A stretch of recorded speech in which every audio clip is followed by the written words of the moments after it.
Hello everyone. Once again, welcome back to our online platform RNCC Nursing Online Coaching and Online Test Series. तो आज का जो session रहेगा वो again target रहेगा अपने अपकमिंग एग्जाम ESIC को लेके।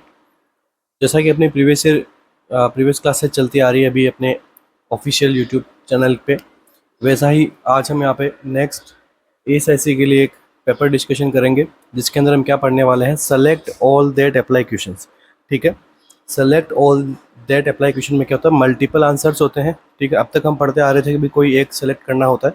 अभी क्या हो सकता है कि अपने ESIC के अंदर सेलेक्ट ऑल दैट अप्लाई के MCQs हमें देखने को मिले, तो उसको भी हम यहाँ पे कैसे सोल्व करना है, क्या करना है, किस प्रकार से हम उसको करेक्ट आंसर सेलेक्ट कर सकते हैं, वो सब चीज़ें हम यहाँ पे देखेंगे, उनको सोल्व करेंगे।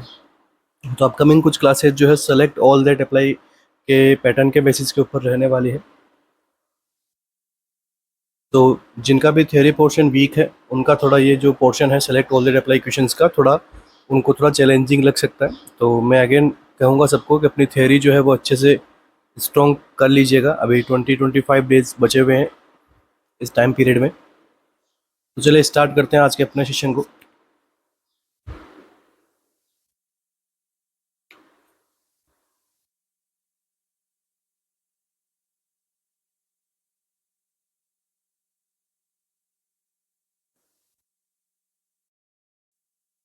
देखिए, तो सारा MCQs है, select all that apply MCQs है। Investigation which are a part of pre conceptional diabetes testing are. ठीक है, जो प्री कॉन्सेप्शनल डायबिटीज़ होती है उसकी टेस्टिंग करते हैं हम। उसमें से कौन कौन से इन्वेस्टिगेशन जो है इन टेस्टिंग के पार्ट रहने वाले हैं। HbA1c लेवल देखोगे, LH एंड FSH का लेवल देखोगे, फ्रीक्वेंट ब्लड शुगर एस्टिमेशन का लेवल असेस करेंगे, TSH एस्टिमेशन करेंगे, या फिर ऑल ऑफ दीज में करेक्ट आंसर रहने वाले हैं। तो देखिए, इसमें जो आपको मल्टीपल आंसर्स सेलेक्ट करने होंगे, तो साथ में जो आप नोटबुक लेके बैठ सकते हैं उसमें अपने आंसर्स आप लिख सकते हैं। ठीक है, और जो अभी मैं आपको बताऊंगा, एक्सप्लेन करूंगा, वो भी हम यहाँ पे समझ सकते हैं। आप उसमें भी नोट डाउन कर सकते हैं भी कहाँ अपन जो है गलती कर रहे हैं यहाँ पे। तो देखिए, प्री कॉन्सेप्शनल डायबिटीज़ के रिगार्डिंग हम यहाँ पे टेस्ट कर रहे हैं, तो कौन कौन से टेस्ट इसके पार्ट होने वाले हैं। HbA1c, LH and FSH, frequent blood sugar estimation, TSH estimation, या फिर ऑल ऑफ अब द अबव। तो देखिए, प्री कंसेप्शन का मीनिंग क्या होता है। तो प्री कॉन्सेप्ट का मीनिंग होता है a woman's health before she became pregnant. तो इससे पहले अगर हम यहाँ पे डायबिटीज़ वगैरह हमें यहाँ पे एसेस करना होगा तो हम क्या क्या लेवल देखेंगे। तो देखिए, ये क्या है, आपका मल्टीपल आंसर है। तो इसमें हम कौन कौन से टेस्ट करेंगे जिससे हमें प्री कंसेप्चुअल डायबिटीज़ के बारे में पता लगेगा। तो देखिए, सबसे पहला आंसर क्या रहने वाला है आपका, HbA1c। सेकेंड आंसर यहाँ पे क्या रहेगा, सेकेंड आंसर रहेगा आपका option number C, frequent blood sugar estimation. And third answer इसके अंदर जो रहेगा वो रहेगा TSH एस्टिमेशन। ठीक है, तो HbA1c यहाँ पे करेक्ट रहेगा, frequent blood sugar estimation correct रहेगा, और TSH एस्टिमेशन टेस्ट अपना करेक्ट रहेगा। तो देखो, LH एंड FSH यहाँ पे करेक्ट नहीं रहने वाला है। दूसरा ऑल ऑफ द वो आंसर तो बिल्कुल यहाँ पे करेक्ट नहीं रहेगा, क्योंकि LH एंड FSH यहाँ पे जो है डायबिटीज़ के रिगार्डिंग यहाँ पे इन्वेस्टिगेशन का पार्ट नहीं है। तो देखिए, ल्यूटिनाइजिंग हार्मोन, दूसरा फॉलिकुलर स्टिमुलेटिंग हार्मोन। ठीक है, ये किसके यहाँ पे ग्रोथ के लिए काम करते हैं, एक तो अपना ओवुलेशन के लिए काम करता है, दूसरा गोनेडल फंक्शंस को प्रॉपर तरीके से मेंटेन करने में काम आते हैं दोनों ही हार्मोन। ठीक है, डायबिटीज़ के अंदर इनका यहाँ पे रोल नहीं है। अब देखिए, एक तो फ्रीक्वेंट ब्लड शुगर एस्टिमेशन, हम यहाँ पे ब्लड शुगर का लेवल असेस कर रहे हैं। इससे इजीली हमें जो है डायबिटीज़ का पता लगता है, प्रिकॉन्सेप्शन होने वाले डायबिटीज़ के बारे में, और स्पेशली टाइप 2 डायबिटीज़ हम यहाँ पे जो है असेस करते हैं। इसके अलावा HbA1c लेवल हम कैसे पता लगाएंगे, देखिए यहाँ से MCQ बनता है अपना। तो देखिए, HbA1c जो टेस्ट है ये कौन सी टाइप के डायबिटीज़ के लिए स्पेशली वर्क करता है, तो ये है टाइप 2 डायबिटीज़ के लिए।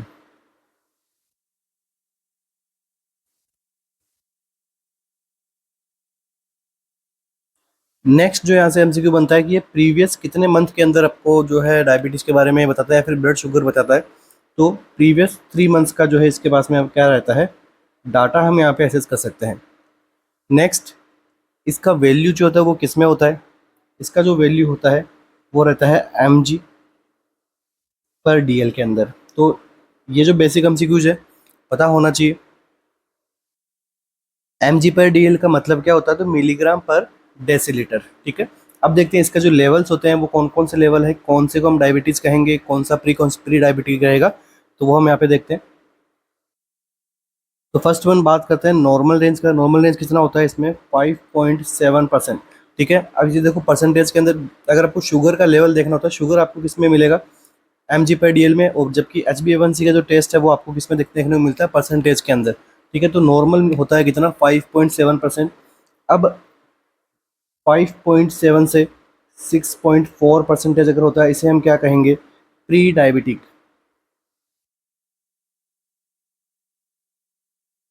या फिर रिस्क फॉर हाइपरग्लाइसेमिया इसको हम कह सकते हैं। नेक्स्ट देखिए 6.5 हो और उससे इंक्रीज हो परसेंटेज में, तो ये क्या शो करता है? ये शो करता है डायबिटिक। ठीक है, या फिर हम कह सकते हैं एवरेज कंट्रोल ऑन डायबिटिक, इससे भी ऊपर तक परसेंटेज मिलते हैं। ठीक है, अगर लंबे टाइम से शुगर है किसी पेशेंट को, डायबिटिक है पेशेंट को, तो 9, 10, 11, 12 तक परसेंटेज यहाँ पे जा सकते हैं। तो 6.5 और उससे ऊपर जो है डायबिटिक की कैटेगरी में आते हैं, बट उनका एवरेज कंट्रोल रहता है डायबिटिक का, तो वो जो है वहाँ से कम बैक कर सकते हैं। ठीक है, नेक्स्ट देखिए ये जो बेसिक एमसीक्यूज बनता है आपका HbA1c से। नेक्स्ट आपको यहाँ पे क्या मिल रहा है? TSH estimation. अब TSH एस्टिमेशन कैसे हेल्प करता है डायबिटीज़ के अंदर, या पे या फिर क्या करता है डायबिटीज़ को कैसे अफेक्ट करता है? अब ये यहाँ पे क्यों इंपॉर्टेंट है प्री कॉन्सेप्शनल डायबिटीज़ को समझने के लिए? तो देखिए TSH स्टिमुलेशन जो टेस्ट होता है, या फिर TSH एस्टिमेशन लेवल देखना है हमें, तो देखिए एक टेस्ट होता है TSH लेवल हम असेस करते हैं। कौन सा टेस्ट होता है? TSH stimulation test. किसके लिए होता है? तो प्राइमरी एंड सेकेंडरी हाइपोथायरॉयडिज्म को समझने के लिए टेस्ट करते हैं हम। तो अब आपका ये जो टेस्ट है डायबिटीज़ से कैसे लिंक करता है, तो हम यहाँ पे देखेंगे अगर बॉडी में TSH का लेवल अगर इंक्रीज रहेगा तो ये किसको इंक्रीज करता है? साथ साथ में डायबिटीज़ की रिस्क को इंक्रीज करता है। तो जिन फीमेल्स में जो है TSH का लेवल बढ़ा हुआ देखने को मिलता है, ये डायरेक्टली रिलेट करता है किससे? डायबिटीज़ की रिस्क से। ठीक है, और साथ में अगर TSH का लेवल बढ़ेगा तो ये क्या करता है? इंसुलिन के लेवल को भी क्या करता है? ड्रॉप करता है। सो यहाँ पे हम ये भी लिख सकते हैं TSH reduce the insulin secretion. अब जब इंसुलिन का सिक्रेशन कम रहेगा, सिंथेसिस कम रहेगा, ठीक है, तो वो ऑलरेडी क्या मिलेगा आपको? इंक्रीज मिलेगा क्या? ब्लड में ग्लूकोज के लेवल को। इसलिए जो है प्री कंसेप्शनल जो फीमेल्स रहती है उनमें इन तीनों का लेवल हम असेस करते हैं। ठीक है, अब देखो अब ये जो एमसीक्यू है आपको कंप्लीट, अगर आपको डायबिटीज़ के बारे में पता होगा तभी हम सोल्व कर पाएंगे। तो थ्योरी जो है अच्छी होनी चाहिए, साथ में डायरेक्ट हम आंसर पे नहीं गए, हमने समझा है पहले कि प्री कॉन्सेप्शनल पीरियड क्या होता है, उसके बाद में देखा कि कैसे कैसे डायबिटीज़ को कौन कौन से टेस्ट हमें करना है। तो वन बाय वन हमने टेस्ट यहाँ पे देखें, तो डायरेक्ट आंसर पे नहीं जाना है। देखो सबसे उसके अलावा क्या करना है? एक बार एमसीक्यू अच्छे से पढ़ना है। अब गलत हो गया कोई बात नहीं, मगर आगे से सही हो जाएगा। ठीक है, तो आराम से सोच के समझ के आंसर करना सभी को। नेक्स्ट एमसीक्यू अपना ये क्या है? अपना एक तरीका समझ रहे हैं कि ऐसे एमसीक्यूज आए तो हम उसके लिए कैसे प्रिपेयर रहें।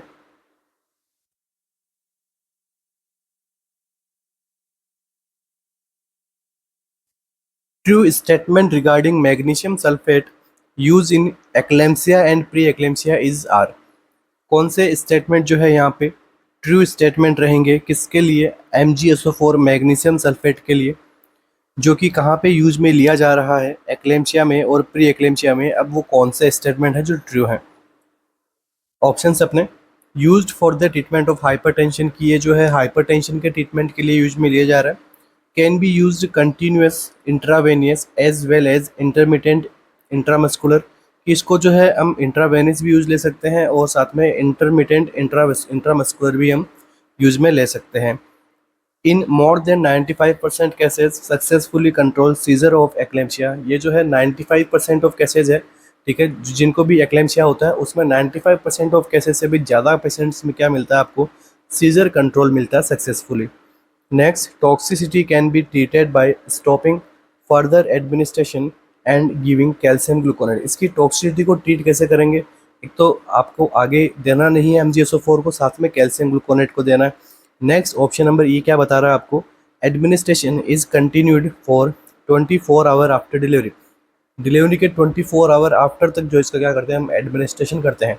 अब देखिए अगेन मैं आपको बता रहा हूँ, अगर आपकी थ्योरी अच्छी होगी, MGSO4 आपने अच्छे से पढ़ रखा होगा, तभी इसमें से हम यहाँ पे रॉन्ग स्टेटमेंट को सेलेक्ट कर पाएंगे, ठीक है, या फिर हम इसको अंदर से ट्रू स्टेटमेंट को सेलेक्ट कर पाएंगे और कौन सा रॉन्ग है उसका पता लगा पाएंगे। तो ऐसे MCQs आ सकते हैं आपके ESIC के अंदर।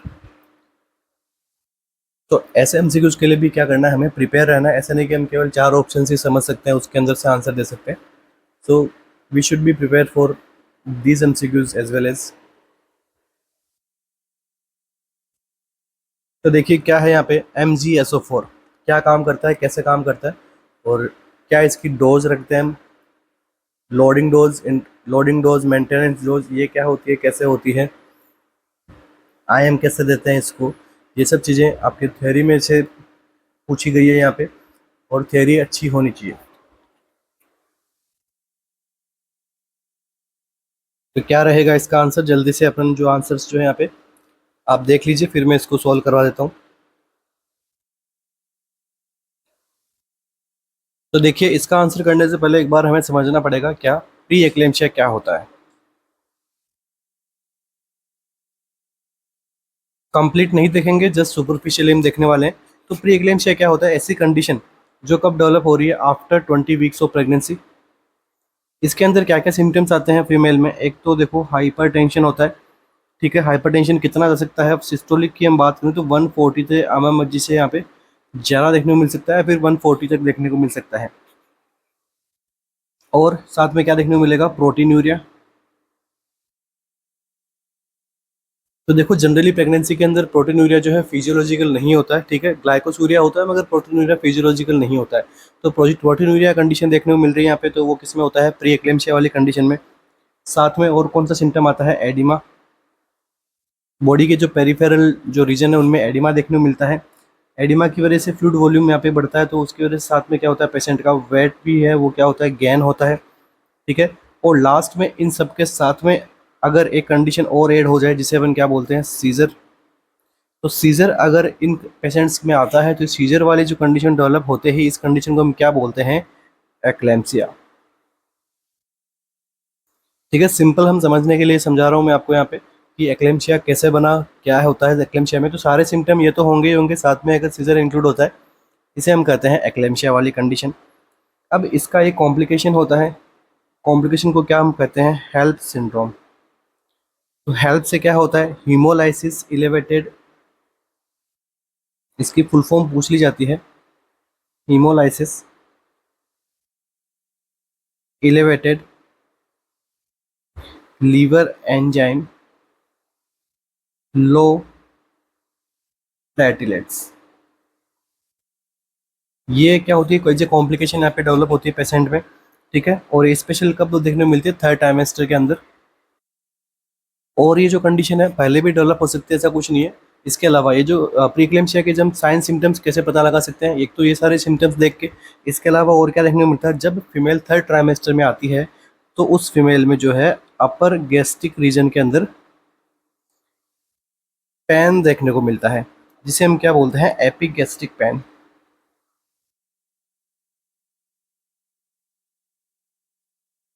तो इन फीमेल में क्या रहता है, एपिगैस्ट्रिक पेन रहता है, बर्निंग सेंसेशन यहाँ पे मेंटेन कंटिन्यू रहते हैं।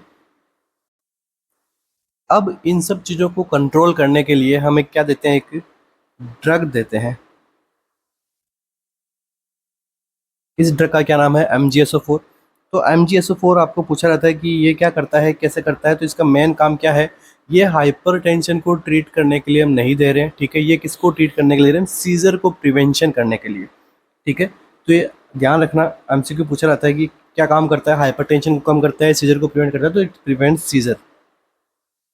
तो सीजर को प्रिवेंट करता है, अब कैसे प्रिवेंट करता है, ब्रेन में क्या करवाता है, वेजो डायलेशन, जिसकी वजह से वहाँ पे क्या होगा, सीजर से जो है प्रिवेंशन देखने को मिलेगा, बेटर वहाँ पे ऑक्सीजन सप्लाई वगैरह मिलेगी, जिससे सीजर वगैरह नहीं आएगा। नेक्स्ट यहाँ से जो MCQ पूछा रहता है वो पूछा रहता है इसकी थेरापेटिक रेंज कितनी होती है। तो थेरापेटिक रेंज इसका रहता है 4 to 7 milliequivalent per litre, ये इसका थेरेपेटिक रेंज है। तो काफ़ी नेरो इसका थेरेपेटिक रेंज है, तो इसका जो टॉक्सिसिटी जो होती है वो उतनी ही ज़्यादा डेवलप होने के चांसेस होते हैं, क्योंकि थेरेपेटिक रेंज इसका क्या है, कम है। तो सक्सेसफुली ये क्या कर देता है, सीजर को स्टॉप कर देता है। अब देखो मैंने यहाँ पे आपको सारे एमसीक्यूज जो अपना इस एमसीक्यू में बना है वो सब कुछ मैंने आपको यहाँ पे बता दिया है, ठीक है। अब चलिए आंसर की बात करते हैं। अभी और भी इसमें बताने लायक चीज़ है, मगर अब इतना अपन आंसर निकाल सकते हैं। देखो सबसे पहली लाइन क्या है, used for the treatment for hypertension. क्या ये हाइपरटेंशन के ट्रीटमेंट के लिए है? नहीं, क्योंकि मैंने अभी आपको बताया इट प्रिवेंट सीजर। तो फर्स्ट एमसीक्यू यहाँ पे क्या हो रहा है, अपना फर्स्ट लाइन क्या हो रही है, यहाँ पे रॉन्ग हो रही है। तो जब आपसे मल्टीपल अटेम्प्ट क्वेश्चंस पूछे जाएँ, उनको सोल्व करवाए जाए, तो उससे में क्या करना है, हमें हमेशा नेगेटिव जो या फिर नेगेटिव ऑप्शन है उसको एक्सक्लूड करके आंसर करना है। इससे जो आपकी क्वेश्चन रॉन्ग होने की संभावना जो है काफ़ी कम हो जाएगी। तो देखिए प्रिवेंट सीजर, ये क्या अगर सीजर से प्रिवेंट करता है, हाइपरटेंशन से प्रिवेंट नहीं करता है। तो नेक्स्ट देखिए, can be used continuous intravenous as well as intermediate intramuscularly.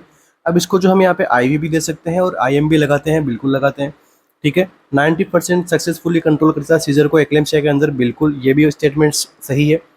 Toxicity can be treated by stopping further administration. Toxicity को हम कैसे प्रिवेंट कर सकते हैं, बिल्कुल आगे आप दीजिए मत, ठीक है। साथ में जो है कैल्शियम ग्लूकोनेट लगाएंगे जिसका एंटीडोट रहता है, ठीक है। देखो हर लाइन में एक एक आपका नया एमसीक्यू बन रहा है। नेक्स्ट देखिए, administration is continued for 24 hours after delivery, बिल्कुल सही है। ये भी क्या करता है, पोस्ट पार्टम एक्लेम्प्टिक सीजर से क्या करता है, ये प्रिवेंट करता है। इसलिए इसको जो है 24 आवर्स आफ्टर डिलीवरी में क्या करते हैं, कंटिन्यू करते हैं। नेक्स्ट देखिए, हम बात करते हैं इसके टॉक्सिसिटी से। यहाँ से भी क्या है, इसके एमसीक्यू बनता है। टॉक्सिसिटी कब होगी, जब इसका लेवल जो है मोर देन 7 मिलीकुलेंट पर लीटर से ज़्यादा होगा। तो फर्स्ट साइन क्या होता है टॉक्सिसिटी का, loss of deep tendon reflex. तो it is the earliest sign. ये एमसीक्यू भी जो है पूछा रहता है कि what is the earliest sign of MGSO for toxicity, it is the loss of deep tendon reflex, ठीक है। अब डीप टेंडन रिफ्लेक्स भी कौन सा, पटेलर। नेक्स्ट देखिए, ठीक है, इसमें क्या मिलेगा आपको, हाइपो रिफ्लेक्सिया मिलता है, ठीक है। देखो मैं यहाँ पे जो है एक ही स्लाइड में यहाँ पे लिखवाने की कोशिश कर रहा हूँ, हो सकता है मेरे जो यहाँ पे लेटर्स है काफ़ी आपको छोटे दिख रहे होंगे, तो अच्छे से थोड़ा कंसंट्रेशन करके बैठना आपको, ठीक है, क्यों कम टाइम है अपने पास में और आपको थोड़ा टॉपिक भी डिस्कशन करना होगा, क्योंकि जब मल्टीपल अटेम्प्ट क्वेश्चन सोल्व करते हैं तो उसके लिए टॉपिक डिस्कशन जरूरी रहता है, क्योंकि 4 से 5 एमसीक्यू यहाँ 3 से 4 आंसर्स यहाँ पे क्या होते हैं, करेक्ट होते हैं, एक रॉन्ग होता है, उसको चारों पाँचों को जो है यहाँ पे एक्सप्लेन करना होता है अपने को, इसलिए थोड़ा यहाँ पे समझाने का नीड रहता है अपना। तो जिसको आता है उनके लिए बहुत अच्छी बात है, जिसको नहीं आता उनके लिए और अच्छी बात है कि हम उसको समझ सकते हैं। नेक्स्ट देखिए एग्जाम्पल, पटलर रिफ्लेक्स आप कैसे देखोगे, इसका स्कोर होता है 0 से 4 को, 0 से 4 लेके, ठीक है। स्कोर रहता है 0 मतलब कुछ नहीं है, 4 मतलब अच्छा यहाँ पे रिफ्लेक्स हमें मिल रहा है। नेक्स्ट देखिए, और हम क्या कर सकते हैं यहाँ पे, वाइटल साइंस असेस कर सकते हैं। नेक्स्ट इसमें क्या रहता है, आपको रेस्पिरेटरी जो रेट होती है वो यहाँ पे डिक्रीज होना शुरू हो जाती है। जिन पेशेंट में रेस्पिरेटरी रेट डिक्रीज होती है उनमें क्या करना होता है, हमें विथहोल्ड करना होता है MgSO4 को। तो कितने से कम होने पे, less than 12 breath per minute से। नेक्स्ट इन पेशेंट्स में क्या देखने को मिलता है आपको, यूरिन आउटपुट, वो भी जो है डिक्रीज देखने को मिलता है। नॉर्मल कितना होता है 30 ml, तो 30 ml से कम देखने को मिलेगा इन पेशेंट्स में। और ये जो मैग्नीशियम सल्फेट है, इसकी जो टॉक्सिसिटी है, जैसे जैसे 7 हो गया, 8 हो गया, 9 हो गया, ठीक है, इसका लेवल बता रहा हूँ मैं, ठीक है। जैसे 7 मिली इक्विवेलेंट हो गया, 10 मिली इक्विवेलेंट हो गया, उसके ऊपर डिपेंड करता है। फॉर एग्जांपल आपसे पूछ लिया कि रेस्पिरेटरी रेट में टॉक्सिसिटी, रेस्पिरेटरी रेट के साइन सिम्टम्स आ रहे हैं, तो टॉक्सिसिटी का लेवल कितना हो जाएगा, तो ये हो जाएगा 12 मिली इक्विवेलेंट पर लीटर तक होगा, तब आपके जो है रेस्पिरेटरी साइन सिम्टम्स आएंगे। नेक्स्ट एक एमसीक्यू आता है कि कार्डियक अरेस्ट कब आता है, तो कार्डियक अरेस्ट कब देखने को मिलता है, मोर देन 25 से लेकर 30 मिलीग्राम का लेवल हो जाएगा तो कार्डियक अरेस्ट आ सकता है। नेक्स्ट एमसीक्यू, एंटीडोट क्या दोगे, एंटीडोट देंगे हम क्या, कैल्शियम ग्लूकोनेट को। इसके अलावा यहाँ पे और क्या हम देंगे, सप्लीमेंटल ऑक्सीजन देंगे, 8 to 10 लीटर यहाँ पे फेस मास्क से हम सप्लीमेंटल ऑक्सीजन भी देंगे। नेक्स्ट एक एडिमा का टाइप पूछा जाता है यहाँ पे कि एडिमा कैसा होता है, तो पीटिंग एडिमा देखने को मिलता है। नेक्स्ट ये भी पूछा जाता है कि ये जो MDSO4 जो ड्रग होती है उसको हम यहाँ पे देंगे, तो हम इसके लिए एक रीजिम होता है, इसका क्या नाम होता है, पिचार्ड रीजिम।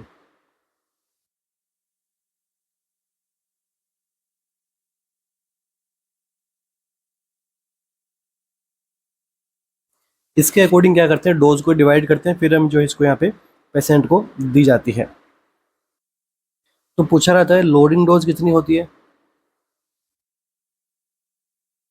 जो लोडिंग डोज हम यहाँ पे देंगे वो देंगे कितना, सबसे पहले आईवी देंगे, कितना देंगे, 4 ग्राम ऑफ 20%। ठीक है, कैसे देंगे, स्लो देंगे यहाँ पे आईवी। ठीक है, MgSO4 को। इसके अलावा IM भी लगाना होगा यहाँ पे, तो IM कितना लगाएंगे, 10 ग्राम ऑफ 50% MgSO4। ठीक है, इसमें 10 ग्राम मतलब 5 ग्राम जो है वो ईच बटक्स में हम यहाँ पे प्लेस करेंगे, राइट और लेफ्ट में। ठीक है, 5 ग्राम।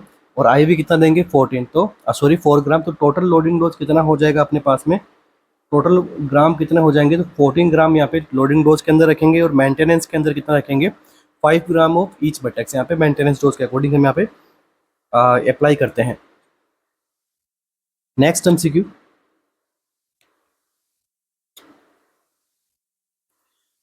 और एक कैल्शियम ग्लूकोनेट कितना देते हैं यहाँ पे, टॉक्सिसिटी होगी यहाँ पे।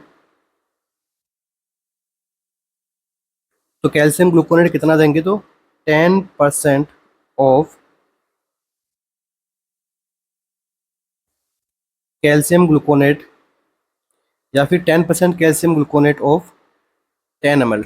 10 ml में क्या देंगे हम यहाँ पे, कैल्शियम ग्लूकोनेट देंगे, कितना देंगे, 10% यहाँ पे प्रोवाइड करवाना होगा, जो कि इसकी टॉक्सिसिटी को क्या करेगा, ओवरकम करेगा, कम करेगा यहाँ पे। नेक्स्ट MCQ, एंजाइम एलिवेटेड इन डिसगर्मिनोमा इंक्लूड। ठीक है, डिसगर्मिनोमा के अंदर यहाँ पे कौन कौन से एंजाइम्स का लेवल जो है एलिवेटेड रहता है, AFP, alpha fetoprotein, HCG, insulin, PLAP, या फिर LDH।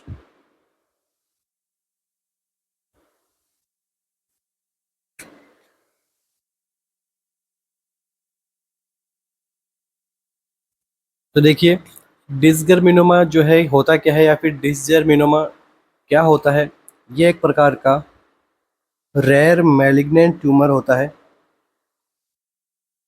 Rare malignant germ cell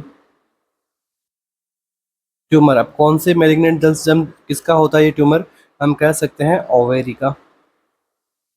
तो अब इसके लिए जो है कौन कौन से एंजाइम एलिवेटेड होंगे, या फिर इसका जो हम यहाँ पे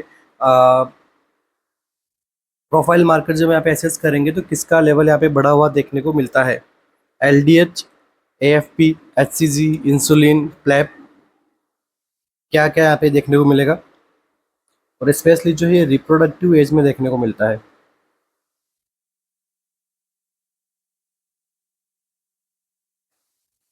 तो देखिए, प्लेप क्या होता है, प्लेप होता है प्लेसेंटल एल्कलाइन फॉस्फेटेज। ठीक है, प्लेसेंटल एल्कलाइन फॉस्फेटेज। अब कौन कौन से एंजाइम का यहाँ पे लेवल एलिवेटेड देखने को मिलेगा, तो देखिए सबसे पहले आंसर जो रहेगा अपना रहेगा HCG।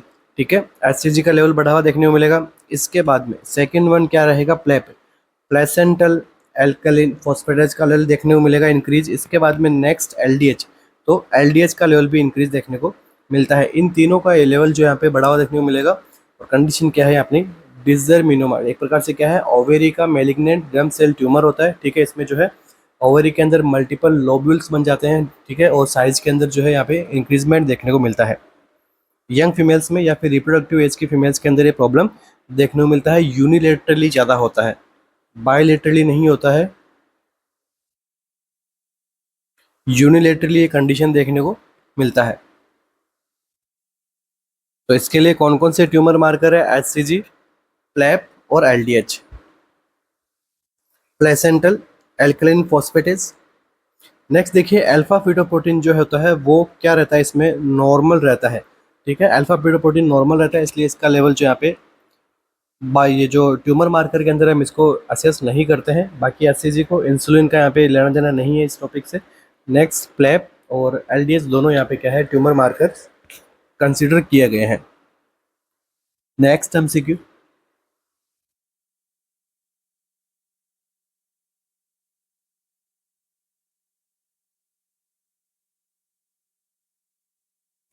which of the following is not effective in controlling the hot flashes of menopause in women।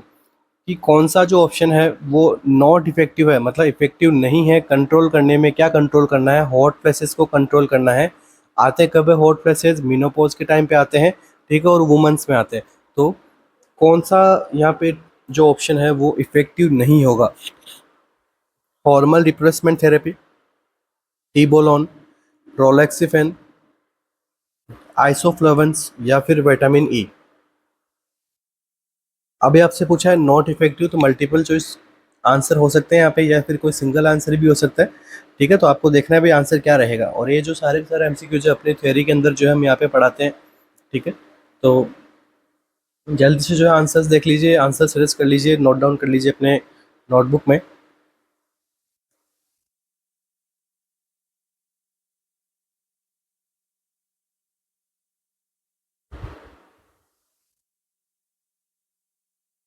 तो मेनोपॉज क्या होता है? मेनोपॉज होता है permanent stoppage of menstrual cycle. अब इस साइकिल का जब परमानेंट स्टॉपेज होता है तो क्लाइंट में जिसका जो हॉलमार्क साइन है इसका क्या है? Hot flashes. ये है देखने को मिलते हैं। इसको कैसे ट्रीट करें, उसमें से कौन सा ऑप्शन जो है इफेक्टिव नहीं है इसके ट्रीटमेंट में, ये हम बात करेंगे। उससे पहले देख लेते हैं मेनोपॉज के अंदर और क्या क्या होता है। तो मेनोपॉज की जो साइकिल होती है उसमें मेंस्ट्रुअल साइकिल स्टॉप रहता है। तो इसके अंदर साथ में पूछा रहता है कि वेजाइना की जो पीएच है वो यहाँ पे क्या होती है, एसिडिक होती है या बेसिक होती है, क्या देखने को मिलेगा यहाँ पे? तो वेजाइना की जो पीएच होती है मेनोपॉज के अंदर वो होती है स्लाइटली एल्कलाइन। ठीक है, तो 6 to 8 यहाँ पे जो है यहाँ पे पीएच देखने को मिलती है। इसका रीज़न क्या है कि वेजाइना के अंदर जो बेसिलाई प्रेजेंट था कौन सा? डोडरलिन,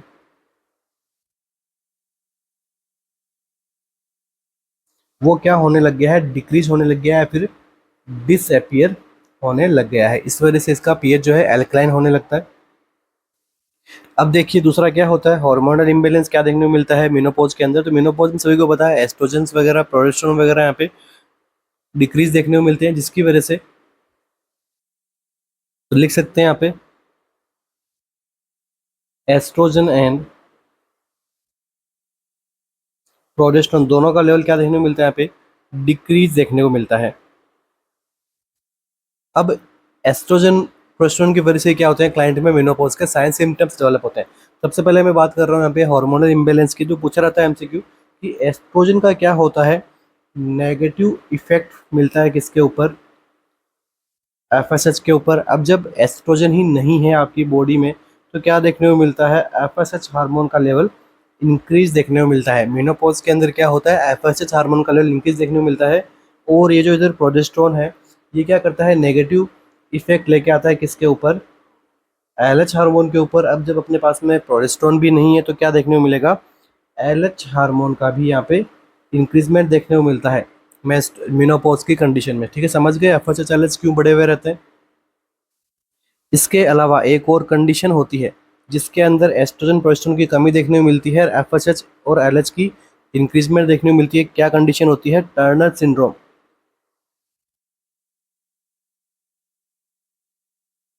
तो यहाँ पर भी ये सेम कंडीशन होती है जो मेनोपॉज में होता है। तो मेनोपॉज के अंदर और टर्नर सिंड्रोम के अंदर एफएसएच एलएच का लेवल बढ़ावा देखने को मिलेगा। क्यों? क्योंकि ये इसमें एस्ट्रोजन प्रोजेस्टेरोन का अमाउंट कम देखने को मिलता है। इसके अलावा अपोजिट हम बात कर सकते हैं प्रेगनेंसी की। प्रेगनेंसी में क्या रहता है? एस्ट्रोजन प्रोजेस्टेरोन हाई रहता है, जिसकी वजह से एलएच एफएसएच क्या मिलेंगे आपको? डिक्रीज देखने को मिलेंगे। अब देखिए हॉट फ्लैशेस क्या होते हैं। तो हॉट फ्लैशेस में क्या होता है? रिकरेंट पीरियड या फिर मैं कहूँ रिकरेंट एपिसोड आते रहते हैं फीमेल को नाइट टाइम पे। इसमें क्या होता है? फीमेल को एक्सेसिव हीट का सिम्टम, हीट लगता है उसको, ठीक है, उसके साथ में पाल्पिटेशन, पाल्पिटेशन भी होता है यहाँ पे, ठीक है, स्वेटिंग भी होती है, ठीक है, फीलिंग ऑफ एंजाइटी, एंजाइटी भी देखने को मिलती है, साथ में चिल्स भी देखने को मिलता है। ठीक है, तो ये सारे के सारे क्या होते हैं? हॉलमार्क साइन होते हैं किसके? मेनोपॉज के। अब इसको जो है ओवरकम करने के लिए हम कुछ हार्मोनल थेरेपी देते हैं। जैसा कि मैंने आपको बताया इसमें क्या है? एस्ट्रोजन की कमी देखने को मिलती है। तो मोस्ट इफेक्टिव थेरेपी कौन सी रहती है यहाँ पे? हार्मोनल रिप्लेसमेंट थेरेपी रहती है। और उसमें से भी कौन सा रहता है? एस्ट्रोजन। तो एस्ट्रोजन थेरेपी मोस्ट इफेक्टिव रहेगी। ठीक है, कंबाइंड एस्ट्रोजन प्रोजेस्टेरोन थेरेपी भी हम यहाँ पे प्रोवाइड कर सकते हैं। तो सबसे पहले आंसर अपना जो है यहाँ पे कौन सा यूज में लेंगे? तो हार्मोनल रिप्लेसमेंट थेरेपी इसमें यूज में लेंगे। ठीक है। टिबोलोन जो ड्रग है वो इसको यूज में लेंगे, ठीक है। आइसोफ्लेविन क्या होता है इसमें, वो भी हम इसमें यूज में लेंगे। विटामिन ई भी यूज में लेंगे। तो कौन सा नहीं लेंगे पूछा गया है आपसे, नॉट इफेक्टिव। तो आंसर क्या करेक्ट रहेगा, सी। ठीक है। रेलॉक्सिफेन, रेलॉक्सिफेन जो ड्रग है यहाँ पे इतना इफेक्टिव नहीं रहेगी। इसके अलावा देखो इसमें क्या होता है, हार्मोनल रिप्लेसमेंट थेरेपी देते हैं, उसमें एस्ट्रोजन देते हैं, ठीक है। नॉर्मल एस्ट्रोजन दे सकते हैं मगर नॉर्मल प्रोजेस्टेरोन नहीं देंगे इसके अंदर, हमेशा कॉम्बिनेशन में हम यहाँ पे देते हैं। बट कुछ कंडीशंस होती है जिसमें जो है एस्ट्रोजन यहाँ पे कॉन्ट्राइंडिकेट रहता है, उन कंडीशंस के अंदर हम केवल प्रोजेस्टेरोन दे सकते हैं, ठीक है। टिबोलोन ड्रग क्या करती है, ये करती है रेगुलेट एस्ट्रोजन एक्टिविटी को, ठीक है। तो एस्ट्रोजन एक्टिविटी को रेगुलेट करने वाली ड्रग तो हम इसके अंदर देंगे ही, क्योंकि पहले से कम है। इसके अलावा आइसोफ्लोवेंस भी देंगे और विटामिन ई भी देते हैं हम इसके अंदर, मगर कौन सा नहीं देंगे, रोलोक्सिफेन ड्रग नहीं देंगे। अब क्यों नहीं देंगे वो भी देखते हैं। तो सीधा सीधा आंसर है कि जो रोलोक्सिफेन जो ड्रग होती है, ठीक है, ये जो है एस्ट्रोजन हार्मोन नहीं है, ठीक है। एस्ट्रोजन हार्मोन नहीं है, मगर ये क्या करती है, एस्ट्रोजन लाइक वर्क करती है बॉडी के कुछ पार्ट्स में। फॉर एग्जाम्पल कौन से पार्ट में, यूट्रस के अंदर, ब्रेस्ट में, ठीक है। तो रोलोक्सिन एक्ट लाइक एस्ट्रोजन ब्लॉकर।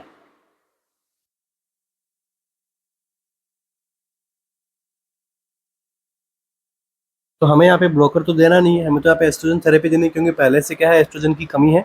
तो इसलिए जो है यहाँ पे रोलोक्सिफेन ड्रग को हम काम में नहीं लेंगे। तो ये क्या करती है, एस्ट्रोजन लाइक वर्क करती है, मतलब क्या हो गया, एस्ट्रोजन क्या करती है, ब्लॉक करने का काम करती है, ठीक है। और एस्ट्रोजन लाइक फंक्शन कहाँ पे करेगी, यूट्रस पे और ब्रेस्ट पे, ठीक है। बट बाकी की बॉडी की जो फंक्शन है उसमें कैसे काम करती है, एस्ट्रोजन ब्लॉकर का काम करती है, जिसकी वजह से जो है हॉट प्लस के सिम्टम्स जो है वो यहाँ पे रिलीव नहीं होते हैं। इसकी वजह से यहाँ पे रोलोक्सिफिन हम यहाँ पे नहीं देंगे। और अगर हम यहाँ पे रोलोक्सिफिन देंगे तो ये तो क्या है, एस्ट्रोजन ब्लॉकर है, तो यहाँ पे और ज़्यादा फीमेल में जो है हॉट फ्लैशेस आने के चांसेस बढ़ेंगे, ना कि कम होंगे। अब देखिए कंडीशन होती है लेट मिनोपॉज। इस कंडीशन में जो है रिस्क बढ़ जाती है फीमेल में क्या होने की, ब्रेस्ट कैंसर के होने की, ठीक है, जो कि मोस्ट कॉमन कैंसर है फीमेल्स में। तो लेट मेनोपॉज वाली कंडीशन में यहाँ पे ब्रेस्ट कैंसर की रिस्क बढ़ती है। अदर कंडीशंस भी होती है, फॉर एग्जांपल ओबेसिटी हो गया, एल्डी मेनार्की हो गया, एल्कोहल कंजप्शन हो गया, ठीक है। कोई फैमिली हिस्ट्री है, उनमें भी यहाँ पे ज़्यादा होती है, मगर लेट मेनोपॉज में भी देखने को मिलती है। इसके अलावा क्या क्या होता है ब्रेस्ट कैंसर में, एक तो देखो पेनलेस लम्प बनता है,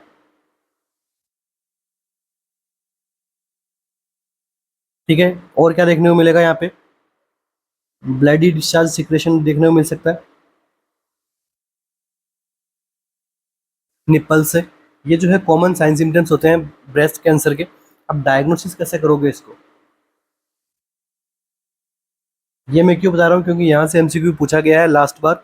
तो डायग्नोसिस कैसे करोगे, कंफर्मेटरी डायग्नोसिस कहाँ से होगा, बायोप्सी से। नीडल कौन सी यूज में लोगे, ये पूछा गया है, कंफर्मेटरी डायग्नोसिस पूछा गया है। तो नीडल कौन सी लोगे यहाँ पे, ट्रू कट नीडल। तो ट्रू कट नीडल काम में लेंगे यहाँ पे, या फिर कोर नीडल बायोप्सी।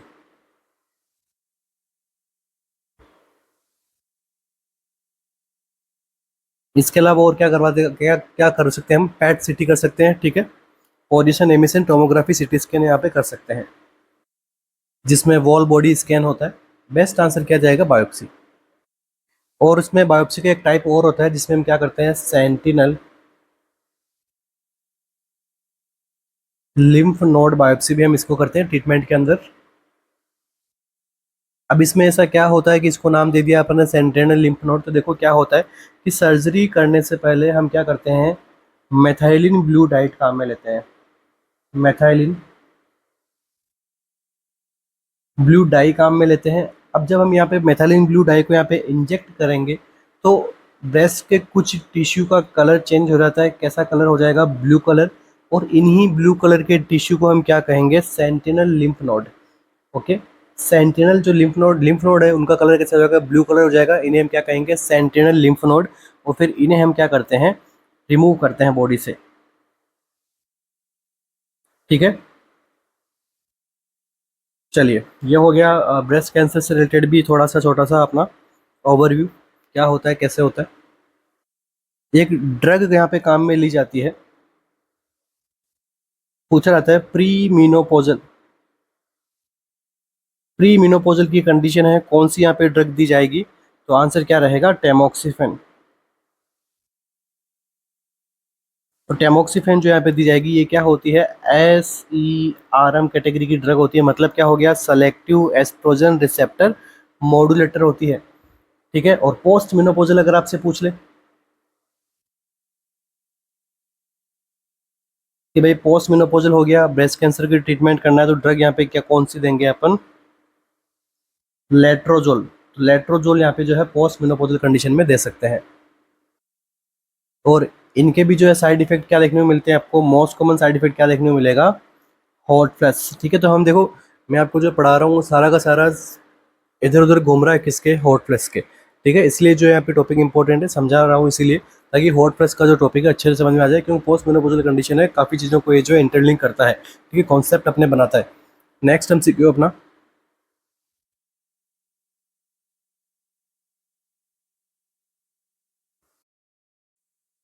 नेक्स्ट आगे बढ़ने से पहले आप सभी के लिए एक छोटी सी इन्फॉर्मेशन जो है अपना ESIC को लेके अपना जो टेस्ट सीरीज है उसके बारे में। तो देखिए, ESIC एग्जाम स्पेशल जो हम यहाँ पे टेस्ट सीरीज कंटिन्यू करवा रखी है हमने, जिसमें हम क्या क्या देखने वाले हैं। टोटल इसके अंदर जो है 100 टेस्ट रहेंगे। 97 टेस्ट क्या मिलेंगे यहाँ पे, लाइव मिलने वाले हैं। इसके अलावा 3 ईयर प्रीवियस टेस्ट मिलने वाले हैं आपको। ESIC ओरिएंटेड MCQs रहने वाले हैं सारे के सारे। क्या पैटर्न रहेगा, किसके अकॉर्डिंग टेस्ट देने हैं आपको, नेगेटिव मार्किंग क्या रहने वाली है, कैसे रहेगी, तो अगर क्या रहेगा अपना। ठीक है, ESIC ओरिएंटेड MCQs रहने वाले हैं सारे के सारे। कंप्लीट सिलेबस सीरीज रहेगी। आपका जो सिलेबस है उसमें से मोस्ट जो टॉपिक रहते हैं उनके ऊपर हमने जो है अपने MCQs बना के प्रिपेयर किए हैं। हाई यील्ड MCQs जो सारे इंपॉर्टेंट MCQs है। इसके अलावा डेली ऑन लाइव टेस्ट भी रहेगा और मल्टीपल अटेम्प्ट भी रहेगा। जिन्होंने लाइव टेस्ट मिस कर दिया है वो मल्टीपल अटेम्प्ट भी यहाँ पे दे सकते हैं, सेल्फ एनालिसिस कर सकते हैं।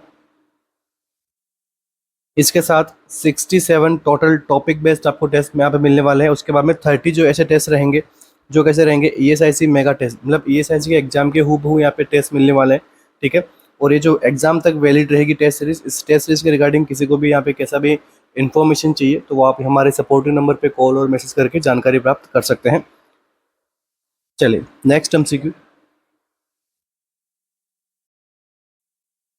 विच of the following are included in cause of precocious puberty. Precocious puberty के जो है कॉज कौन कौन से होंगे इसमें से, hypothyroidism, adrenal insufficiency, McCune Albright syndrome, craniopharyngioma, या फिर ऑल ऑफ द अबव।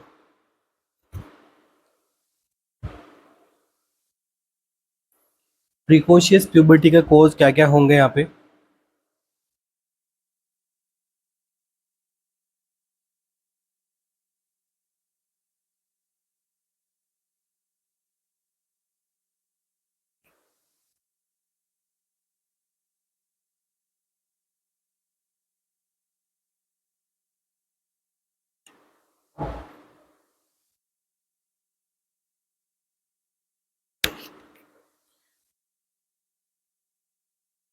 तो देखिए होती क्या है सबसे पहले प्रिकॉशियस प्यूबर्टी। तो puberty before the age of 8 year in girls. Authentic definition बता रहा हूँ कि प्यूबर्टी जो है गर्ल्स में 8 ईयर से पहले आना, एंड 9 ईयर इन बॉयज़। तो इससे पहले अगर प्यूबर्टी आ रही है इस कंडीशन को हम क्या कहेंगे, प्रिकॉशियस प्यूबर्टी। प्रिकॉशियस का मतलब ही क्या होता है, अर्ली। इसके अलावा अगर किसी गर्ल में मिनारकी जो है वो बिफोर 10 ईयर आ रही है तो उसे भी हम क्या कहेंगे, प्रिकॉशियस प्यूबर्टी। अब यहाँ पे कॉज क्या क्या हो सकते हैं, तो देखिए सबसे पहले हाइपोथायरॉयडिज्म।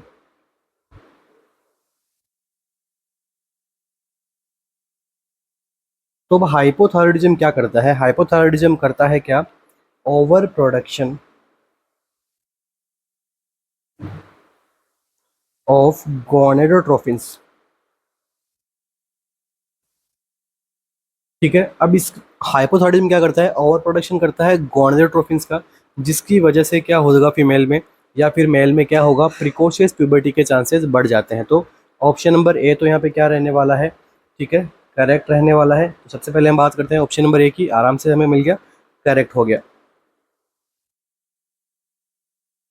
नेक्स्ट देखिए एड्रिनल इंसफिशियंसी, तो ये भी जो है यहाँ पे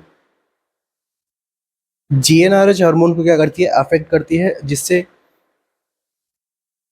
पेरीफेरल प्रिकॉशियस प्यूबर्टी के साइन सिम्टम्स डेवलप होते हैं। फॉर एग्जांपल यहाँ पे जो है हेयर्स यहाँ पे जो है बॉडी में डेवलप होना, ठीक है, पेरिफेरली जो है यहाँ पे प्यूबर्टल साइन सिम्टम्स होते हैं वो यहाँ पे डेवलप होते हैं, ठीक है। तो ये भी कोज करता है क्या, प्रिकॉशियस प्यूबर्टी को। नेक्स्ट मैक्यून एल्ब्राइट सिंड्रोम, तो ऑप्शन नंबर बी भी करेक्ट है। नेक्स्ट देखिए option number C, McCune Albright syndrome.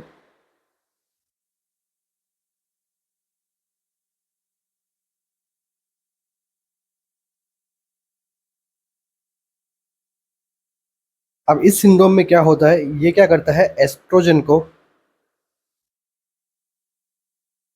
Access release करवाता है, किससे, ओवेरियन से, ठीक है। ओवेरी से एक्सटेजन यहाँ पे एक्सेस रिलीज होगा, ओवेरियन फॉलिकल्स वगैरह जो है यहाँ पे एक्सेसिव रिलीज करेंगे किसको, एस्ट्रोजन को, जिससे डेवलप होगा क्या, प्रीकोशियस प्यूबर्टी।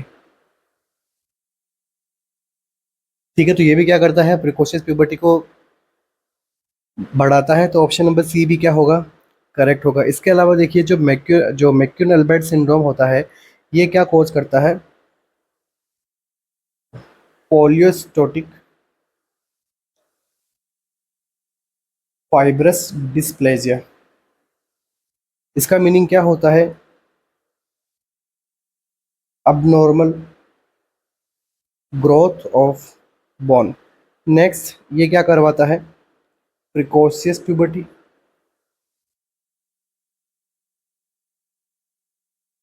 नेक्स्ट ये कोज करवाता है skin pigmentation.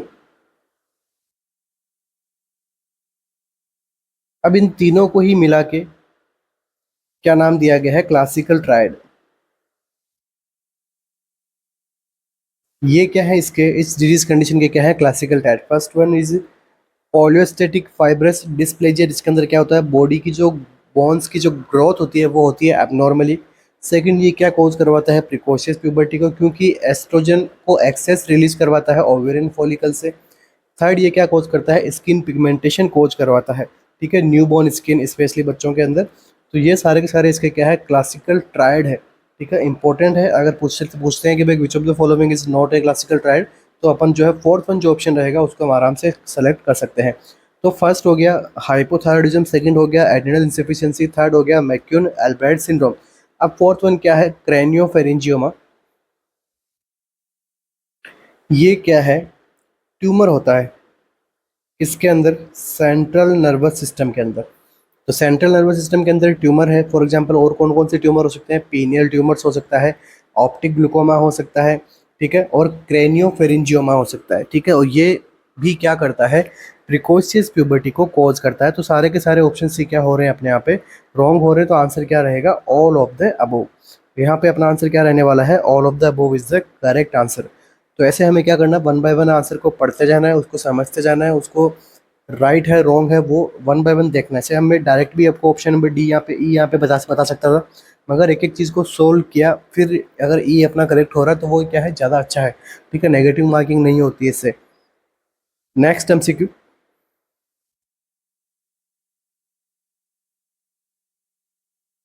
Primary amenorrhoea is associated with, कौन सी कंडीशन से जो है प्राइमरी एमनोरिया देखने को मिलता है, primary amenorrhea, polycystic ovary disease, Turner syndrome, Laurence Moon Biedl syndrome, Kallmann syndrome, या फिर कास्नर हाउजर सिंड्रोम।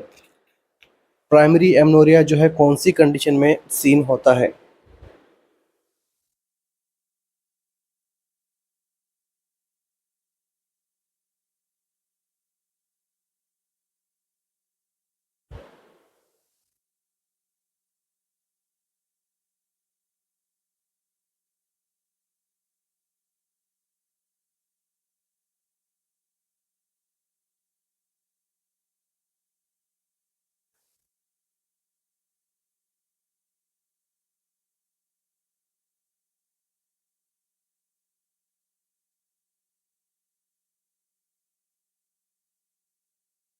तो देखिए डेफिनेशन क्या होती है प्राइमरी एमनोरिया का।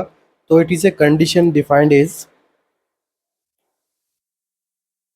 Having no history of menstruation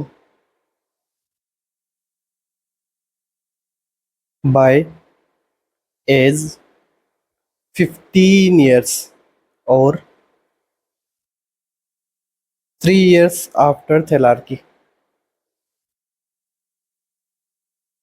इस कंडीशन में हम क्या कहेंगे प्राइमरी एमनोरिया, मतलब यहाँ पे मेंस्ट्रुएशन ही स्टार्ट नहीं हुआ है, एज कब तक पहुँच चुकी है 15 ईयर्स तक पहुँच चुकी है, और थैलार्की के डेवलप होने के आफ्टर 3 ईयर्स तक जो है अगर मेंस्ट्रुएशन डेवलप नहीं हुआ है, मेंस्ट्रुएशन साइकिल नहीं स्टार्ट हुआ है, इस कंडीशन में क्या कहेंगे एमनोरिया, और वो भी कौन से टाइप का primary amenorrhoea.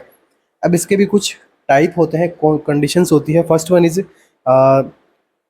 Central cortex primary amenorrhoea, मतलब जो सेरेब्रल कोर्टेक्स है वो कैसे प्राइमरी एमनोरिया कोज करवा रहा है। आंसर क्या होगा आपका, स्ट्रेस हो गया, ठीक है। इसके अलावा कोई इन्फेक्शन हो गया, कोई ट्रॉमा हो गया सेरेब्रल कॉर्टेक्स के अंदर, इसकी वजह से। Next hypothalamus.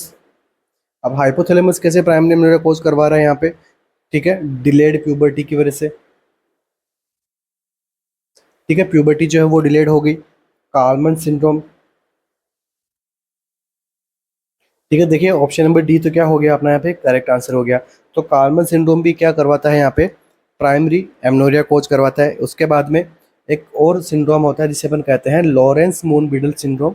Option number C भी क्या होगा यहाँ पे करेक्ट आंसर है। अभी समझेंगे इन सिंड्रोम में क्या होता है, ठीक है। तो ये सिंड्रोम किससे डिपेंड करते हैं, ठीक है, LM बी सिंड्रोम, ठीक है, यहाँ पे लिख रहा हूँ क्या लॉरेंस मून बिडल सिंड्रोम है, ये कौन से कंडीशंस को अफेक्ट हो रहा है, यहाँ पे हाइपोथैलेमस अफेक्ट हो रहा है जिसकी वजह से सिम्टम्स आ रहे हैं, ठीक है। मैं अलग अलग बता रहा हूँ आपको, सेरेब्रल कॉर्टेक्स अफेक्ट हुआ तो क्या कैसे प्राइमरी एमनोरिया होगा, हाइपोथैलेमस अफेक्ट हुआ तो कौन कौन से सिम्टम्स की वजह से या फिर कौन कौन से सिंड्रोम की वजह से प्राइमरी एमनोरिया हो रहा है यहाँ पे। इसके अलावा जैसे एक कंडीशन और होगी एनोरेक्सिया नर्वोसा, ठीक है, ये जो कंडीशन भी क्या कोज करवाती है आपके जो है प्राइमरी एमनोरिया कोज करवाती है, ठीक है। अब ये सब चीज़ें हम किस में पढ़ेंगे, नेक्स्ट ये सब चीज़ें हम किस में पढ़ रहे थे हाइपोथैलेमस के अंदर। नेक्स्ट जो कोज है वो है पिट्यूटरी कोज, कि भाई पिट्यूटरी ग्लैंड जो है कैसे प्राइमरी एमनोरिया कोज करवाती है, ठीक है। जैसे हो गया कजिंग डिजीज, पीनियल ट्यूमर हो गया पिट्यूटरी ग्लैंड के पास में, ठीक है, पीनियल ट्यूमर हो गया। और पिट्यूटरी भी क्या करवाती है लॉरेंस मून बिडल सिंड्रोम यहाँ पे कोज करवाती है। नेक्स्ट और कौन सी कंडीशन ओवेरी की, तो ओवेरी में जो कंडीशन डेवलप होती है इसे हम कहते हैं सेवेज सिंड्रोम, ठीक है। एक होता है सिंड्रोम क्या सेवेज सिंड्रोम, जिसकी वजह से भी क्या है एमनोरिया डेवलप होता है। तो इसके अलावा पॉलीसिस्टिक ओवेरियन डिजीज, इसकी वजह से भी क्या होता है एमनोरिया होता है। तो ऑप्शन नंबर ए सी और डी तो हमें क्या मिल गया करेक्ट आंसर मिल गया है।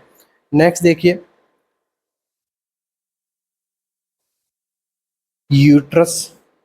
अब यूट्रस के अंदर जो सिम्टम डेवलप होता है वो है कस्नर हाउजर सिंड्रोम। तो इस सिंड्रोम की वजह से भी जो है प्राइमरी एमनोरिया कोज होता है। लास्ट में कौन सा बचता है टर्नर सिंड्रोम, इससे भी जो है प्राइमरी एमनोरिया कोज होता है। तो सारे के सारे ऑप्शन यहाँ पे क्या है करेक्ट है। तो answer A polycystic ovarian disease बिल्कुल सही, प्राइमरी एमनोरिया कोज करवाती है, टर्नर सिंड्रोम कोज करवाती है, लॉरेंस मून बेडल सिंड्रोम भी कोज करवाता है, कामन सिंड्रोम भी कोज कराता है, और कस्नर हाउजर सिंड्रोम भी जो है प्राइमरी एमनोरिया कोज करवाता है। और होता है क्या प्राइमरी एमनोरिया वो भी हमने देखा है, ठीक है। ये पूछे गए एमसीक्यूज हैं, जो मल्टीपल चॉइस एमसीक्यूज है, ये पूछे गए एमसीक्यूज है, कुछ एग्जाम्स के अंदर रिसेंट में आए हुए एमसीक्यू है। तो मैं इन्हीं को आपको यहाँ पे सोल्व करवा रहा हूँ, ठीक है, जिससे आपको आइडिया लग जाए कि एग्जाम में जो अगर ऐसे एमसीक्यूज आए तो उनका लेवल अच्छा खासा रहने वाला है। और इजी एमसीक्यूज भी रहेंगे, ऐसा कुछ नहीं है कि आपको जैसे ये वाला एमसीक्यू है, ठीक है, हार्ड है। यहाँ पे कुछ बच्चों के तो यहाँ पे सिंड्रोम्स के नाम ने पहली बार सुने होंगे, तो ये तो थोड़ा टफ लेवल का टफ एमसीक्यू है, बट इससे थोड़ा इजी मिलेगा। बट मैं यहाँ पे क्या करवा रहा हूँ प्रीवियस ईयर जो एक एग्जाम अभी हुआ था रिसेंट, ESIC का नहीं था, किसी और एग्जाम के अंदर जो मल्टीपल चॉइस क्वेश्चंस पूछे गए थे आपके नर्सिंग से रिलेटेड, वो मैं आपको यहाँ पे सोल्व करवा रहा हूँ। नेक्स्ट देखिए methods used for delivery off shoulder in shoulder dystocia include, ठीक है, शोल्डर की डिलीवरी करवानी है, कंडीशन क्या है शोल्डर डिस्टोसिया, तो कौन कौन से मेथड्स को यहाँ पे इंक्लूड किए जाएंगे, ठीक है, इंपॉर्टेंट है, इजी भी है। ठीक है, सारे के सारे मैन्यूअर्स जो है मोस्टली ने पढ़ रखे होंगे। ठीक है, एक दो मैन्यूअर को छोड़ के सारे मैन्यूअर्स हम यहाँ पे पढ़ चुके हैं। तो शोल्डर डिस्टोसिया की कंडीशन में शोल्डर को डिलीवर करने के लिए कौन कौन से मेथड को यूज़ में लेते हैं?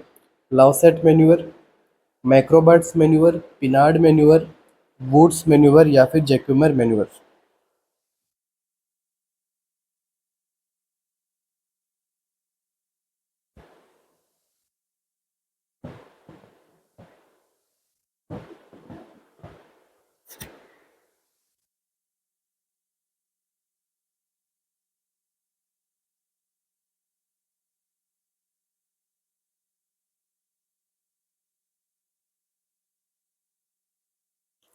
तो देखिए, शोल्डर डिस्टोसिया क्या होता है? शोल्डर डिस्टोसिया एक ऑब्स्टेट्रिक इमरजेंसी होती है। इस कंडीशन में क्या होता है कि फीटल का जो एंटीरियर शोल्डर है, ठीक है, इसको मैं लिख सकता हूँ एंटीरियर फीटल शोल्डर क्या कर जाता है, स्टक हो जाता है कहाँ पे? मैटरनल प्यूबिक सिम्पाइसिस के अंदर, जिसकी वजह से जो कंडीशन डेवलप होती है इसे हम कहते हैं शोल्डर डिस्टोसिया, जिसकी वजह से जो है बर्थ होने में डिले होता है। अब इसको मैनेज करने के लिए हमने कुछ मैन्यूअर्स बनाए हैं। तो दो टाइप के मैन्यूअर होते हैं। First one is maternal manoeuvre and second one is fetal manure.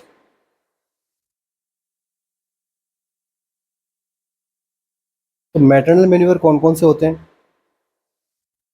First one McRobert manoeuvre, second one supra pubic pressure,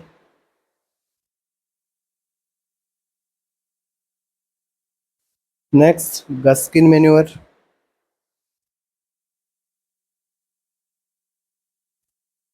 next ramp manoeuvre, next ठीक है, इतने ही यहाँ पे मैन्यूअर जो होते हैं वो हम यहाँ पे देखते हैं। ठीक है, और सारे सारे मैन्यूअर्स किसके टाइप है? मैटरनल मैन्यूअर, मतलब मदर के ऊपर हम यहाँ पे मैन्यूअर्स का अप्लाई करेंगे, जिससे जो है शोल्डर डिस्टोसिया वाला जो है बेबी जो है डिलीवर हो जाएगा। नेक्स्ट जो मैन्यूअर होते हैं वो है फीटल मैन्यूअर, बच्चे पे किए जाएंगे। कौन कौन से होते हैं? रोबिन्स मैन्यूअर, ठीक है, नेक्स्ट जैक्यूमर मैन्यूअर,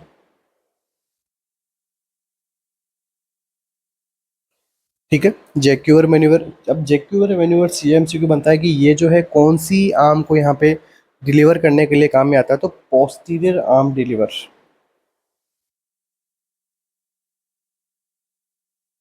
ठीक है, अब इसको डिस्कशन यहाँ पे नहीं कर सकते पोस्टीरियर आर्म डिलीवर जो है क्या होता है, कैसे होता है। ठीक है, थियरी क्लासेस अपना नहीं है, एमसीक्यू सेशन है। ठीक है, इसके अलावा देखिए और कौन सा मैन्यूअर यहाँ पे काम में लिया जाएगा? तो वुड स्क्रू मैन्यूअर। तो देखो आंसर अपना क्या क्या रहेगा यहाँ पे? बी मैक्रोबट, बिल्कुल यहाँ पे मैक्रोबट जो है फीमेल मैटरनल मैन्यूअर में आएगा। उसके बाद में वुड स्क्रू मैन्यूअर, जो अभी मैंने आपको यहाँ पे लिखवा दिया, Wood screw manoeuvre. Next Jacquemier manoeuvre. तो बी डी ई, ये तीनों यहाँ पे क्या होंगे? करेक्ट आंसर रहेंगे शोल्डर डिस्टोसिया वाले पेशेंट के अंदर।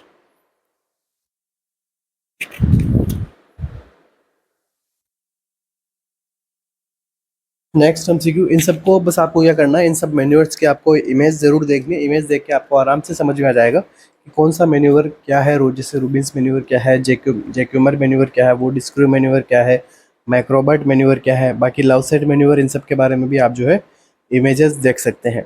इमेज से जो है आराम से समझ में आ जाएगा। और इमेज जो है एग्जाम में पूछ भी जाती है, जैसे नॉर्थ साइड जैसे एग्जाम्स के अंदर। नेक्स्ट एमसीक्यू,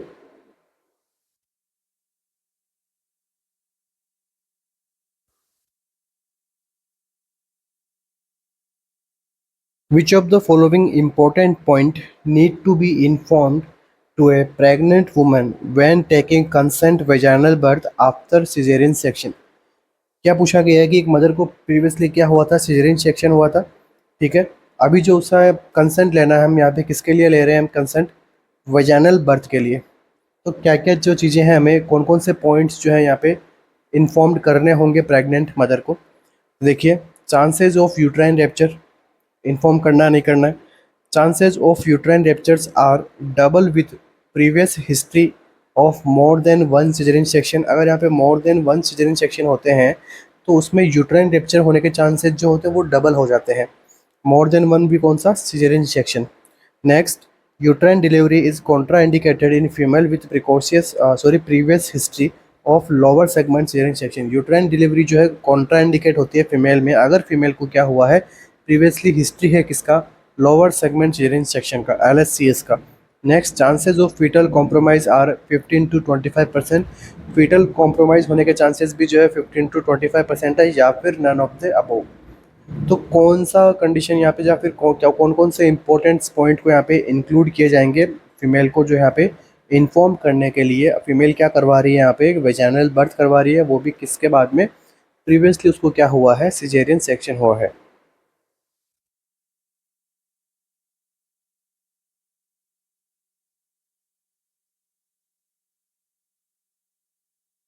तो देखिए VBAC, अगर यहाँ पे केवल VBAC भी मिलता तो ये क्या होता है, वेजाइनल बर्थ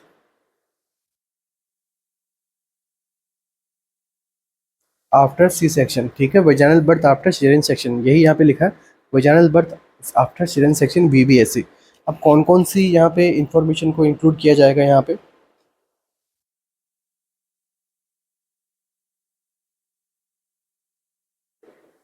और किसको नहीं करेंगे, या फिर ऑप्शन नंबर ई यहाँ पे करेक्ट रहेगा, क्या आंसर रहेगा। यहाँ पे पूछा गया है कि सिजेरियन सेक्शन प्रीवियसली हुआ है तो मदर को कौन कौन सी चीज़ों के लिए इन्फॉर्म करना होगा। तो देखिए यहाँ पे अपना जो आंसर रहेगा वो रहेगा option number D, none of the above. यहाँ पे सारे सारे ऑप्शंस कैसे यहाँ पे रॉन्ग है, ठीक है, इसलिए इन सबको यहाँ पे इन्फॉर्म नहीं करेंगे। क्यों नहीं करेंगे, देखिए chances of uterine ruptures 4 to 5%। ठीक है, तो सिजेरियन सेक्शन करवाने के बाद में अगर वेजाइनल बर्थ अगर कोई फीमेल करवा रही है तो उसमें यूट्राइन रप्चर होने के चांसेस 4 to 5% यहाँ पे नहीं होते हैं। अब मैं बताऊंगा क्यों नहीं होते, कौन कौन सी कंडीशन में जो है यहाँ पे वेजाइनल बर्थ करवा सकती है आफ्टर सिजेरियन बर्थ। ठीक है, तो ऑप्शन नंबर ए क्या होगा यहाँ पे wrong, chances of uterine ruptures are double with previous history of more than one caesarean section, ये भी यहाँ पे चांसेस जो है डबल नहीं होते हैं। ठीक है, इसके लिए प्रॉपर टेक्निक होती है। ठीक है, करवाने के लिए सीनियर कंसल्टेंट से जो है यहाँ पे एडवाइस ली जाती है करवाने के लिए। ठीक है, और उनकी एक्सपर्टीज़ के अंदर ये सब चीज़ें होती है, तो यहाँ पे यूट्राइन रप्चर होने के चांसेस भी कम होते हैं, करवा सकती है मदर, ऐसा कुछ यहाँ पे नहीं है। Uterine delivery is contraindicated if female with previous history of lower segment caesarean section. तो जब लोअर LSCS करते हैं तो इसमें तो यहाँ पे सेफ साइड माना जाता है, फर्दर आपको वेजाइनल डिलीवरी करवानी है तो आप करवा सकते हैं। अगर यहाँ पे T सेक्शन अगर हो रखा हो तो उसके अंदर जो है यहाँ पे वेजाइनल डिलीवरी हम नहीं करते हैं। ठीक है, बाकी LSCS के अंदर हम यहाँ पे कर सकते हैं।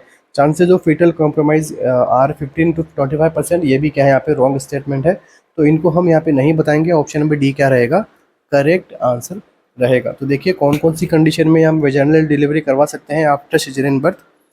तो फर्स्ट वन, तो सिलेक्शन क्राइटेरिया क्या रहेगा, तो जो पेल्विक है, सबसे पहले कैसे ध्यान रखना है, पेल्विक है वो एडिक्वेट है कि नहीं है फीटस के लिए, वो बात ध्यान में रखनी है। सिजेरियन सेक्शन अगर हुआ है तो नेक्स्ट हम वेजाइनल डिलीवरी करवा रहे हैं तो ये सब चीज़ें ध्यान में रखनी है। ठीक है, एक तो एडिक्वेट है कि नहीं है, नेक्स्ट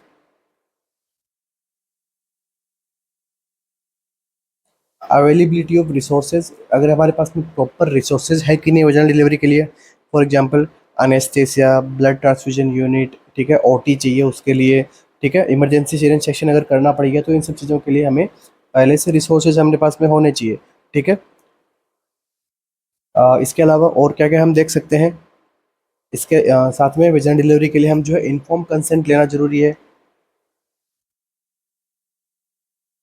नेक्स्ट, अगर प्रीवियसली LSCS किया हुआ हो तो हम यहाँ पे वेजाइनल डिलीवरी जो है करवा सकते हैं आराम से। ठीक है, सिलेक्शन क्राइटेरिया की बात कर रहा हूँ। ठीक है, ये सब अगर करवा सकते हैं। कॉन्ट्रा इंडिकेशन किस किस में होता है,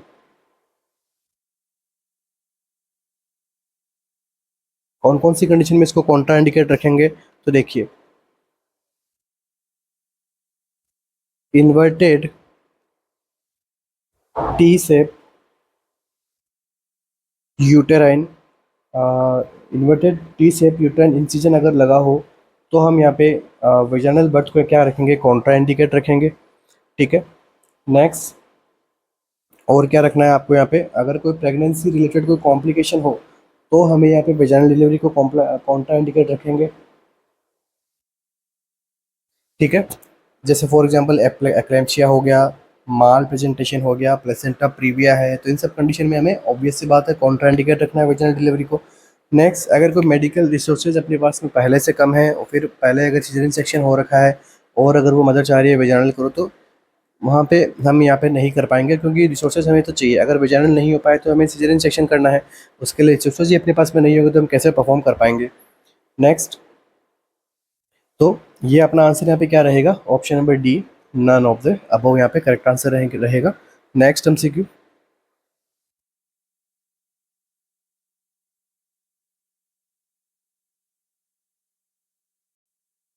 during external radiation therapy for cervical cancer which lymph node are excluded. जब हम एक्सटर्नल रेडिएशन थेरेपी करते हैं सर्वाइकल कैंसर के लिए, तो कौन से लिम्फ नोड को यहाँ पे एक्सक्लूड करेंगे? एक्सटर्नल इलायक लिम्फ नोड को, कॉमन इलायक लिम्फ नोड को, इंटरनल इलायक लिम्फ नोड को, सैक्रल लिम्फ नोड को, या फिर ऑब्टूरेटर लिम्फ नोड को।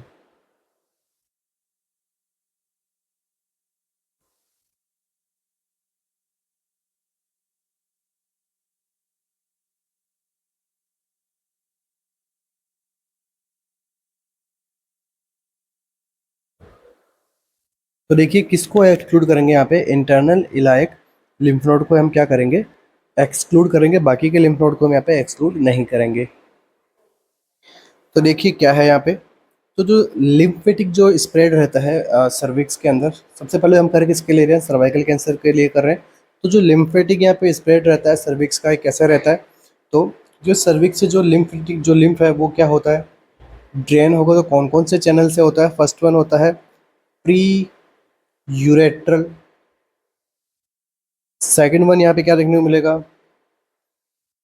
Post urethral, and third one क्या मिलेगा, यूटेरो सैक्रल लिम्फेटिक चैनल। तो इन तरह से क्या होता है यहाँ पे सर्वाइकल कैंसर का, यहाँ पे सॉरी यहाँ पे सर्विक्स के अंदर लिम्फेटिक जो फ्लूइड रहता है उसका ड्रेनेज रहता है। तो अब ये जो यहाँ पे स्टेशंस है, प्री यूरेट्रल, पोस्ट यूरेट्रल, यूटेरोसैक्रल, ठीक है, इनको यहाँ पे जो है दो स्टेशन के अंदर हमने कंसिडर करते हैं, फर्स्ट स्टेशन एंड एक होता है सेकंड स्टेशन।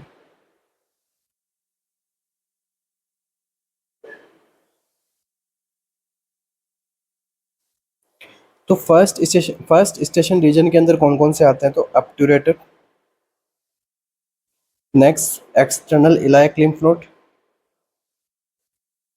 नेक्स्ट और क्या देखने को मिला कि sacral lymph node, pre sacral lymph node और कॉमन इलायक लिम्फ नोड। ठीक है, तो ये जो है, जो जिन पे अभी मैं रॉन्ग लगा रहा हूँ, ये सारे सारे कौन से चैनल के होते हैं, फर्स्ट स्टेशन चैनल के होते हैं। तो यहाँ पे तो जो है एक्सटर्नल रेडिएशन का यहाँ पे जो रखा जाएगा, ठीक है, वो यहाँ पे इंपॉर्टेंट है सर्वाइकल कैंसर को मेटास्टेसाइज से प्रिवेंशन के लिए। ठीक है, और बाकी जो इंटरनल इलायक लिम्फ नोड है, ठीक है, ये किस में आता है, सेकेंड स्टेशन के अंदर। तो सेकेंड स्टेशन के अंदर आने की वजह से हम क्या करेंगे, इसको यहाँ पे एक्सक्लूड करेंगे। तो ये कौन सा हो गया आपका पेल्विक लिम्फ नोड का, यहाँ पे पेल्विक लिम्फ नोड के अंदर ये चला जाता है। इंटरनल इलायक लिम्फ नोड जो है वो पेल्विक लिम्फ नोड के अंदर यहाँ पे ड्रेनेज करवाता है। ठीक है, इसलिए वहाँ पे ड्रेनेज, वहाँ पे मेटास्टेसिस ना हो लिम्फ नोड के थ्रू। ठीक है, सेकेंडरी में क्या होएगा आपका इंटरनल इलायक। तो अब ये क्या होता है, ये आगे जाके जो पेल्विक लिम्फ नोड की जो ट्रैक्ट है उसमें ड्रेनेज करवाएगा। ठीक है, आप सबने पढ़ा है मेटास्टेसिस मोस्ट कॉमन किससे होता है, लिम्फेटिक वेसल से, ब्लड वेसल से होता है। तो ये क्या करेगा, यहाँ पे जो सर्विक्स के, ये तो सारे स्टेशन किसके हो गए, सर्विक्स के हो गए, और ये स्टेशन किसका हो गया, पेल्विक का। तो सर्विक्स में तो है ही कैंसर, अब इसको पेल्विक में मेटास्टेसिस करने से प्रिवेंशन के लिए इंटरनल इलायक लिम्फ नोड को हम क्या करेंगे, एक्सक्लूड रखेंगे एक्सटर्नल रेडिएशन थेरेपी के लिए। ठीक है, ये एमसीक्यू था, ऐसा इसका आंसर निकलेगा आपने। ठीक है, तो ऑप्शन नंबर सी क्या रहेगा, करेक्ट आंसर रहेगा।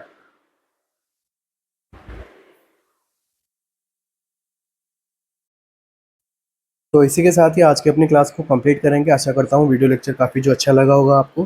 थोड़ा अलग से एमसीक्यूज हमने यहाँ पे सोल्व करने की कोशिश की है, मल्टीपल आंसर्स के लिए हम यहाँ पे आज क्लास ली गई है। तो ऐसे एमसीक्यूज हम यहाँ पे आने वाली क्लासेस के लिए रखेंगे। जो आपके ईएसआईसी के लिए काफ़ी इंपॉर्टेंट होने वाले हैं। ठीक है, तो अगर ऐसे एमसीक्यूज आते हैं अपने ईएसआईसी के अंदर तो ये आपके लिए काफ़ी हेल्पफुल रहेंगे, क्योंकि एटलीस्ट आपने इसकी जो है प्रैक्टिस कर रखी है, कैसे इसको सोल्व करना है, क्या हमारा अप्रोच रहना चाहिए। ठीक है, टॉपिक पढ़ा हुआ होना चाहिए, तभी इसको हम यहाँ पे सोल्व कर पाएंगे। नहीं तो कोई भी एक ऑप्शन आपने चूज़ नहीं किया या फिर कोई एक ऑप्शन आपने एक्स्ट्रा चूज़ कर लिया तो आपके आंसर क्या हो जाएंगे, रॉन्ग हो जाएंगे। तो टॉपिक अच्छे से समझ में आना चाहिए, हर एक टॉपिक को अच्छे से पढ़ना है आपको। ठीक है, थ्योरी अच्छे से अच्छी कर लीजिए। सिलेबस आप सभी को दिया हुआ है ईएसआईसी का, उसमें से सिलेबस से आपको कुछ भी नहीं छोड़ना है। ठीक है, और अगर आपको यहाँ पे क्लास अच्छी लग रही है तो लाइक शेयर एंड कमेंट यहाँ पे कर सकते हैं, सब्सक्राइब करके जाइएगा अगर कोई न्यू यहाँ पे आज हमारे साथ में ज्वाइन हुआ है तो wish you all the best. Thank you so much, मिलते हैं अपने नेक्स्ट सेशन में। Thank you.